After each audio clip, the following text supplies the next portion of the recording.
Hello, everybody. Welcome to CHEZUBA Talks, the podcast dedicated to sharing compelling stories about nonprofits, about people who inspire us, and what I call the journey of the soul. My name is Tej, and I'm hosting the CHEZUBA Talks. And with me today is Joe Friszolowski. He is the CEO and founder of mercydrops.life, and this nonprofit is into alleviation of poverty and homelessness, and they do a lot of programs to make sure that everybody is treated equal. Welcome to the show, Joe. I'm so glad to have you here. Welcome. Thank you, Tej, for having me. So I do have to correct you. So my title is Chief Dream Officer because I love to dream, and that's the gift that I've been given. And then our organization, yes, our website is mercydrops.life, but our organization is Mercy Drops Dream Center. And so, again, that's where you will see Chief Dream Officer Dream Center. And so, but yes, this is an honor to be here this morning. Wonderful. Dream officer. Yeah, that's lovely, isn't it? We all dream, and we all dream for what? We want to achieve happiness, right? Everybody wants to live a happy and healthy life. I think you help people come up to that. Yes. Well, that's the beautiful part, I think, about getting, really enjoying true happiness. Sometimes we try to do it by ourselves. And it really does not happen because we were created to be with others. Yes, we sometimes can recharge by being by ourselves, but really life is meant to be with others and help others out, or others help you out.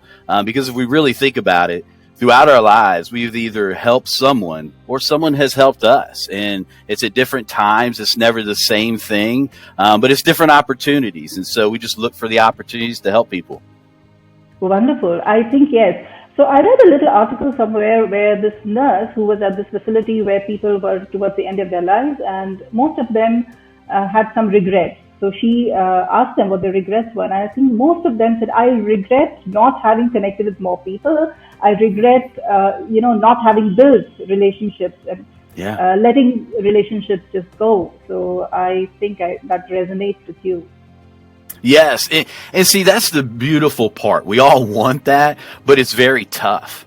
Relationships are not easy. And that's why we tend to, when it starts to get rough, we tend to back up. And we don't want to be around people because it's just tough. And, what I've learned through ignorance on my part, or just not enough education, or just life experience, that it takes all of us learning from each other. And yes, it is tough. And I learned this through my marriage, actually. My wife, Sandy, we were married just recently. We've been married. It'll be 7 years this year.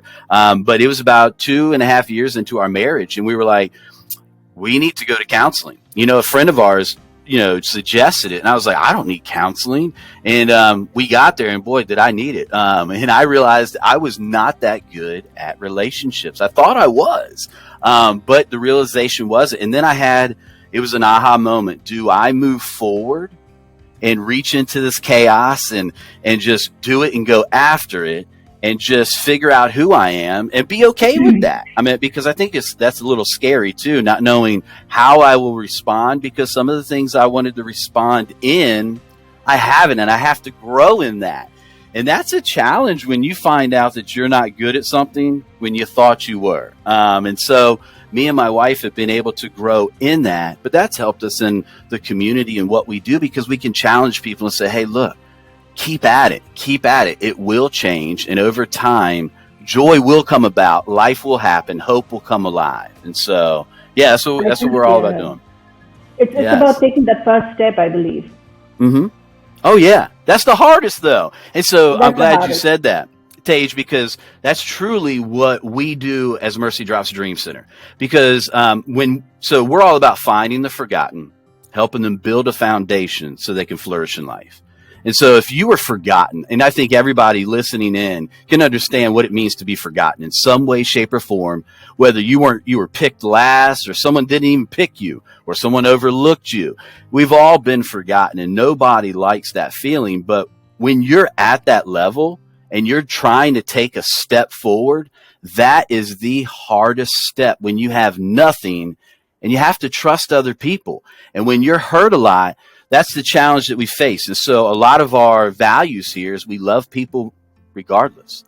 I'm just going to love you. Now that's a challenge in itself, because if you try to love me regardless, woo, you ask my wife, it's a hard thing to do. I'm a challenge. But if we stay in the game and I'm going to love you regardless, whether you have biases, whether you have differences of opinions, we're going to work on that. Because here's the thing, Tage, you're a human and I'm a human, and our lives matter.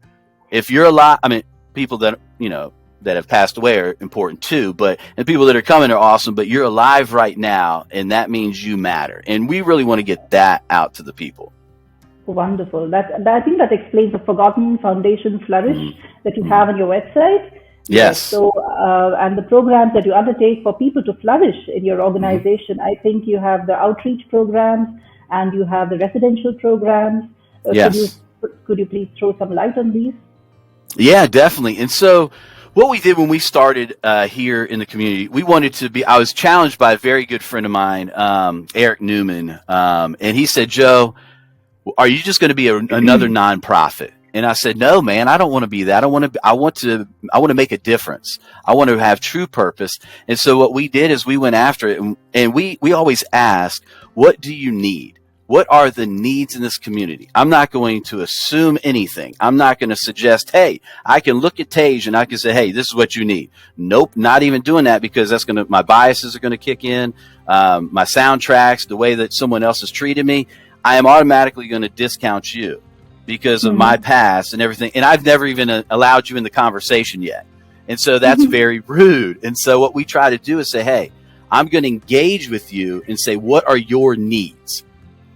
When you tell me what your needs are, then I'm going to say, let me do what I can do to see if I can meet those needs. Because when I meet those needs tangibly, then I can speak into possibly your spiritual need, your mental need, your financial need. Physically, I'm taking care of you, but those are our 4 pillars, if you caught them. Spiritually, mentally, physically, and financially, we try to help people. That's the foundation. So the forgotten in our community, when we started asking, were those that are experiencing homelessness. And we say experience homelessness because it's experience. We're going to get you in or out, and it shouldn't be long term. But also working with veterans in our community, big military here, and those coming back. Under resourced neighborhoods that there's neighborhoods here that are in terrible need in our community, and it's just ridiculous in our country to have that. And I know it's around the world, but that's ridiculous as well. And so, but we want to try to take care of that. And then we have foster care in our community. We have children that are need to be fostered. We have children growing out of foster care, but then we also have seniors. And so who takes care of those? And so those are the 4 individual groups that we focus on in our community, and then rally the community around and say, hey, what do you got? What do you got? Come on, let's bring all of our resources to the table, sit around, and what can we do for the community? And that's a different approach because a lot of people keep things to themselves. Well, in this society and today, you have to work with each other. There is no way you can solve the problems of this world by yourself. And so we bring everybody in, include everybody. Because they're smarter people than me in this community, and I need to rally around those individuals. So, but that's a little bit of, what we do. Right. So you said you take care of, the immediate needs and the long-term needs. When you say immediate needs, just a question here. I'm just curious to know, would people get used to, getting those needs fulfilled and not work towards a long-term goal? Do you have people like that? Do you kind of counsel them to make sure that after the immediate needs are met, they look forward to something more, not, recline and say that, all right, my needs are met and I'm good? Oh, man. So here we go, Tage. So this is just being honest, have you worked with individuals that have been in that situation? Sometimes, yes. Okay. So, well, good. So you have a lot of people make an assumption That's how they, hey, just give me, give me, give me. Now, I tell people, especially on our teams, you're going to have that. I mean, out of every hundred people, you're going to have one or two that are going to be, like that. But the average, our whole plan is what we call adopt a block. So we adopt a block sections of our town. And so once we start, we don't stop. So we come and we start showing up. It might be once a month, but then it'll grow to hopefully once a week. And as we bring in what the needs are for the community, because we take a toll, we go around and do a poll in the community, and I said toll, we do a poll, a survey, and find out what the needs are. Then we address those needs in the community. And so when we do that, we're building trust because they gave us something and we heard that and we met it. It could be food, it could be clothing, it could be household needs, it could be working with the children, mentoring people, finding jobs, financial help. We help with those things. And so when we start to do that, we're building a culture of love, respect, dreaming big. You're believing the impossible. We're going to keep it as simple as we can, but we're going to be persistent and consistent. And when we do that, build that culture, individuals around you will catch on to it. And they're either going to rise to the top and rise with you, or they're going to stay around and they're going to choose that. I'm still going to love you regardless if you choose to not move anywhere. Because hopefully, eventually, maybe after 20 years, my love might help move you in the right direction. Because that's what happened to me. It took me 20 years for my life to get in order. Somebody loved me for 20 years. And that individual for me was Christ. And so he changed my life. And then that's really why I do what I do. I ran into my darkness and, I was forgotten. And, God came along and said, hey, you're not. And people around me in my community rallied around me and said, no, you're important. And so that's why we do what we do. And so, this is a passion. I'm sold out for this. This is my life. This is what I do. This is my calling to let people know, hey, you're not forgotten. There's a foundation and we can eventually flourish because I'm doing it. And I know others that are doing it as well. That's beautiful. And you say you are a difficult person to deal with. I find you to be very selfless and very, very affectionate. Oh, man. Hey. Tej, I have good moments, but I'm also human. I'm also real. I also get frustrated. You can ask my staff, my team. They love me, but they also will let me know we're trying to grow a culture where you just speak the truth. And I'm learning. I think as a leader, you need to learn what you're good and what you're not good at. And I know my weaknesses and I know my strengths. I'm trying to build on the strengths and see what I can do about the weaknesses. Some of them, they're just there and I've got to always work on them. Some of them might change. Some of them might not, because it might always be the limp that's in my side, that reminds me of who I am. And that's okay. Because one thing that we try to let people know is we're not about I'm going to bring joy, peace, and happiness, but it's not going to be what you think it's going to be. It's not going to be all intangible things that you can see. It's going to be something of joy that you can't feel, but you're experiencing. It's hope that you look outside and you see another human that really now cares for you when you didn't think that they did. That's something different that you can't tangibly touch or give to somebody, but only build a culture around. And when that starts to happen, it's because people have invested in it. And that's where we're at right now. We're just in the beginning. We're teaching people. We're showing people that people are forgotten. We're rallying everybody around, and we're slowly building a foundation in this community. But we're nowhere where we need to be. But once we are, we want to have a place, an actual physical location where we can have up to 1,000 people we're helping every single day. Where individuals that need a place, there's no red tape, because, unfortunately, in our society today, there's a lot of red tape to help people. We want to create red tape busters. Just have it so where people can come in and we can help. And so we have the ability to do that. The wealth is in this world. We can do it. And so that's what we're trying to drive people to. Can we help those that are not able to help themselves, Yeah. More power to you. I need it. Yeah. You have all the power. It's coming there. Well, I appreciate you sharing that. Joe, tell me, you have this de-addiction. I don't know whether you call it de-addiction, but you have people who are struggling with addictions, and men especially from 18 to 59 years old. So my question to you is, do you not have women who have these kind of problems? Oh, yes, yes, our society. So when we started our program, so the whole part of this is where I come in. This is my vision, my heart, my passion is our men's transformation housing program. And we're part of a larger network of dream centers throughout the world. The original one is in Los Angeles, and that's the original Dream Center. We're part of a larger network of dream centers. And so I learned from them. I'm like, wait a second, we can do that. I knew my life needed to be changed. So, my life was impacted, and I went and visited the Los Angeles Dream Center, and God was like, well, we need this on the East Coast. And so whatever was on the West Coast, we need to bring it to the East Coast. And so we brought it back, and just, all of this came out of my personal struggles. I struggled with sexual addiction, manipulation, drug addiction.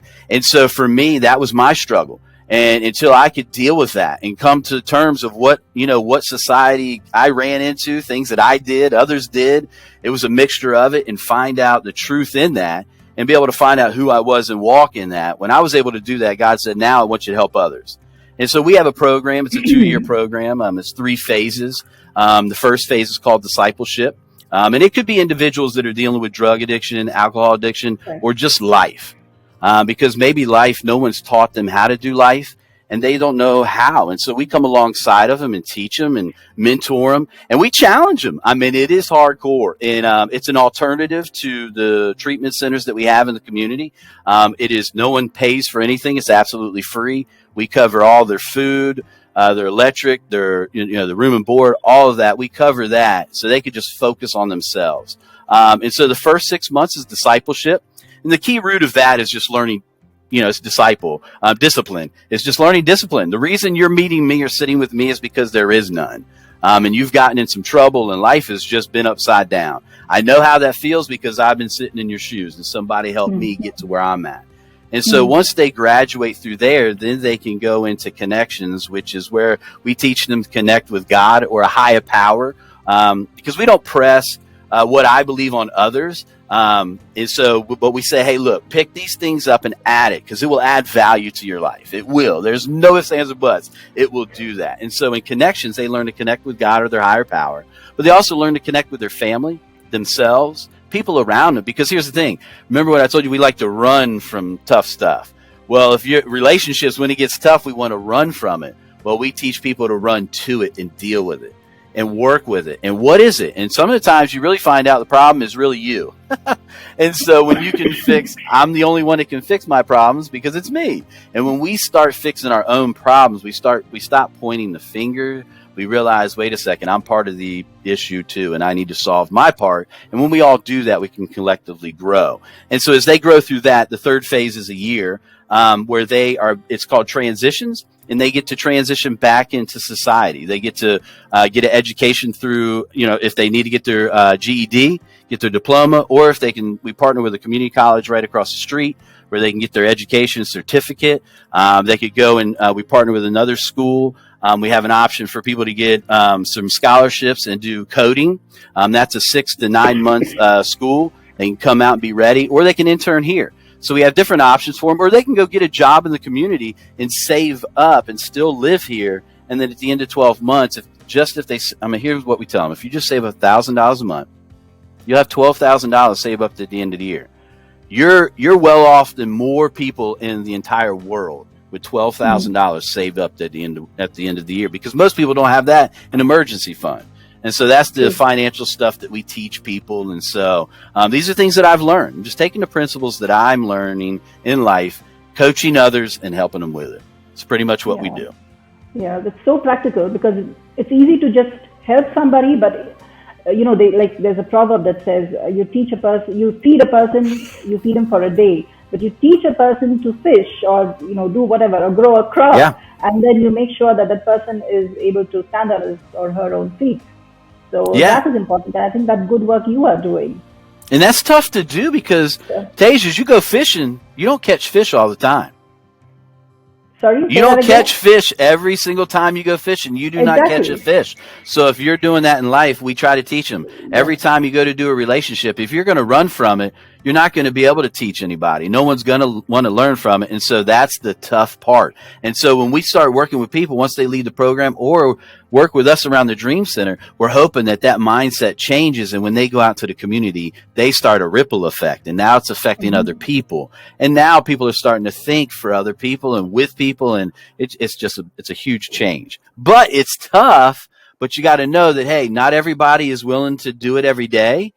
And you got to be okay with that, not get offended, not get upset, and just say, hey, this is part of the process, because I was like that yesterday. And I wouldn't want somebody to be upset at me because I was having a bad day, because it was just life. I didn't know how to handle what was going on. Please forgive me, and let's move forward. And so that's what we just teach. Yeah.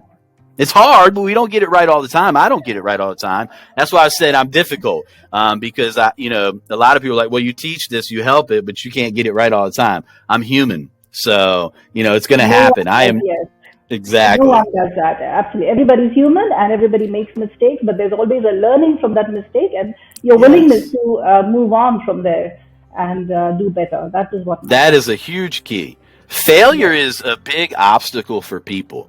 And when I tell people failure is just part of the process, because when you fail, you find out what didn't work. If you look at, most people that invented things, I think Thomas Edison, I think it was till the 2000th time he found out that light works. Well, I'm glad that he persevered, because that one more step, we have electricity. You're seeing me. I'm being able to talk to you wherever you're at today, because he persevered way back in whenever, and now we're here because of that. So what can we do today that can affect our world like that? I know he wasn't thinking that. He was just in the moment saying, what can I do right now with the gifts that I got? Yeah. But having the drive, just keeping that spirit up, saying that, yes, I want to do it. That is the tough part, I believe. And I think Mercy Drops helps there. Yes, it is. It is very tough for me. I have to surround myself with other leaders. And so I surround myself with a leadership team here within our organization. We have our board of directors. But I also have wise counsel in my life that I speak to and talk to and learn from and say, hey, this is where I'm going. This is what I'm going through. And because I want to have the hedge of protection around me too. I want to make sure that it's not easy to get to my head, because the mindset is that's our operational, what is that? That's where everything is. That's where everything mainframe comes from. And if you let that get damaged, that's a tough thing to do. So I'm learning how to block that. So. Okay. Well, good luck with that. And I have to ask it's a challenge. So how many volunteers do you have right now, and what kind of volunteers do you require at your center? Do you require any virtual volunteers? Do you require people to come in physically? Or anyway, what are the types of volunteering that you offer? Yeah, most of the volunteering that we offer is in person, but we do have some remote volunteering. We're actually growing into some more because we're growing into where we actually are looking for a copywriter and a grant writer, and that can be virtual. And so we're growing into volunteers and staff that are on site, but also virtual. But we have a lot of volunteers that are in person because a lot of the work that we do is one-on-one. In person and in contact with people. But there is a lot of volunteer opportunities that we have that you're not in contact with a lot of people. There's stuff that we do here at our Dream Center campus at Mercy Drops Dream Center. But there's also things that people can do at home and call and touch base with people, especially if they got a loving attitude and they just love talking to people, encouraging people. Well, then we want them to be calling the people that donate to us and partner with us just to encourage them. You don't want somebody that doesn't know how to encourage people calling people and trying to encourage them, because that doesn't work. So we find what they're good at and then plug them in to see how they can help out, because we also want to care about our volunteers too, because I don't want our volunteers just to come and serve and feel like, hey, they just used us and put us wherever they need to. So what we try to do, now we're not there yet, but we're growing, is just trying to find out where those volunteers are good at and then placing them in a position where they can thrive. And in other words, flourish. Beautiful. Yes. Yeah. Yes. Thank you so much. Could you just share your website again for all the people who are listening to this? Yes. Our website is mercydrops.life. And yes, and that's our website. You can check out everything there. You can also go on all of social media. It's Mercy Drops Dream Center, one long word. That's on Facebook, Instagram, I believe Twitter. But yeah, and then so they could go there and check us out, find out about us, and scroll around and see what they got, see what we have. That's a good word. And yes, ma'am. Yes, ma'am. And help people dream. Keep dreaming, yes. Joe. Yes, help them dream. And, in order to help people dream, we need dream makers. And those are individuals that come alongside us on a monthly basis or a one-time basis. And so they can also go to our website, that's mercydrops.life, but that would be /support. And if they'd like to donate and partner with us, they can, go there as well. Yes. Thank you so much. All good. Tage, thank you. Thank you for this opportunity. Thank you for your team finding me and giving us this opportunity to share. Thank you so much. You have a good day, Joe. You too. Thank you. Bye-bye. Bye.